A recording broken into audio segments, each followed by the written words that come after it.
How can life and death experiences inspire us to fully live our lives, no matter how much time we may have? This is a story of 2 wake-up calls that led me here. I'm so fortunate that some vision loss led to the MRI that revealed a small glioma. A glioma is a brain tumor. Ironically, the vision loss I had experienced in 2004 that led to the MRI had nothing to do with my brain. Once they found the glioma, however, the protocol was to watch it through periodic MRIs and then decide about treatment if it grew. My maternal grandmother had died of a massive brain tumor years before I was born, and this had been in the back of my mind my whole life. I wanted to protect my mom from having to go through a second traumatic brain tumor experience, so I generally played down the seriousness of the situation. Did this help her? I doubt it. Did it help me? Yes, definitely. When I got laid off in 2008 and couldn't afford COBRA coverage, it never occurred to me that I'd be uninsurable because of that glioma found back in 2004. Don't even get me started on why we need universal health care coverage and why I support the Affordable Care Act as a first step.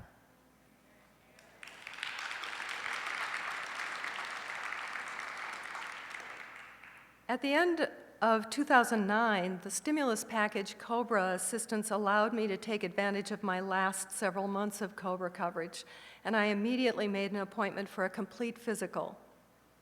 My doctor insisted on doing a follow-up MRI because it had already been a couple of years since the last one.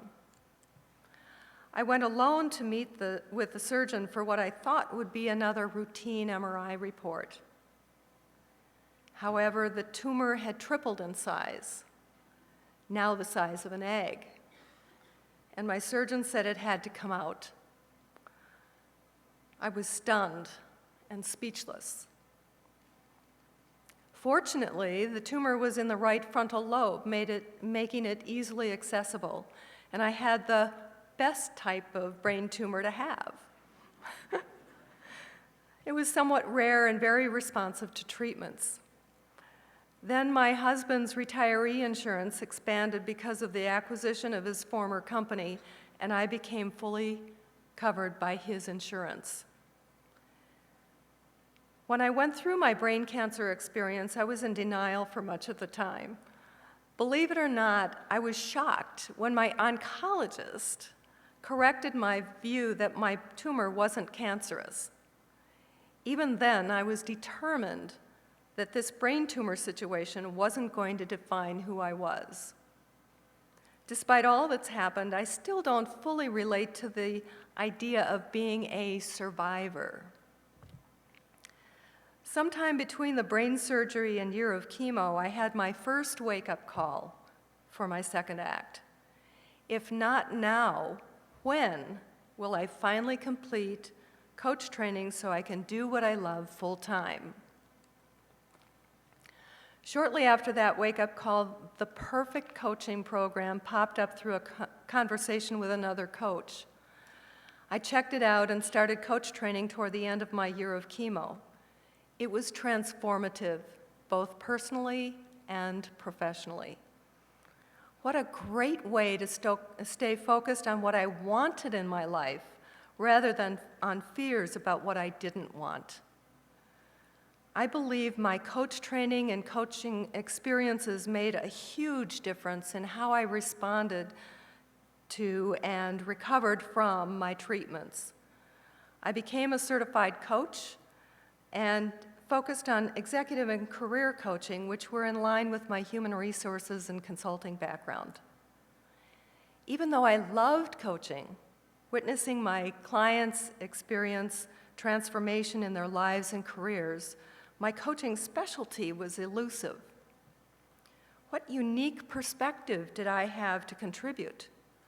The only thing I could think of was somehow using my cancer experience, but that didn't feel right to me.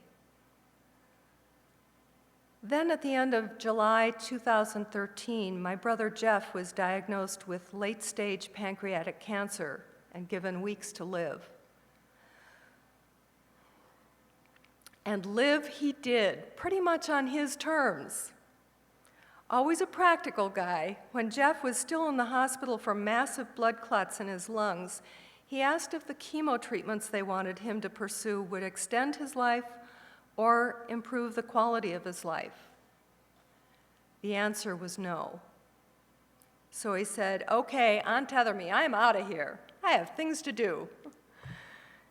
And he proceeded to live those last weeks of his life, with family and friends welcome to hang with him. The last 5 days spent with Jeff, other family members, and friends were amazing and precious. And this became my second wake-up call that clearly defined my second act. What I learned from my brother Jeff was that no matter how much time we may have in this lifetime, we can make the most of it right here, right now, on our own terms. My brain tumor experience provided my first wake-up call to pursue my coaching passion, something I had dreamed of doing for over 5 years. Thanks to my second wake-up call, inspired by my brother Jeff, I found my life purpose and coaching specialty, helping cancer survivors take inspired action on their wake-up calls to live fearlessly with purpose, passion, and presence. If not now, when? So now my passion is helping other cancer survivor thrivers discover their second acts. We reassess values to find out what's really important now that everything has changed. We create a vision map that defines the life the client wants and spend time focusing on mind, body, spirit to remove blocks like old limiting beliefs and interpretations that don't serve. We focus on what nourishes the mind, body, and spirit to reduce stress and experience more joy, health, and inner peace.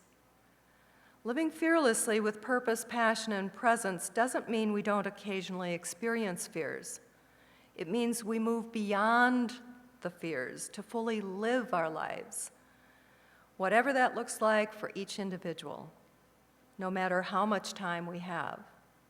This is the story of how I found my life's purpose, my coaching specialty, and my second act.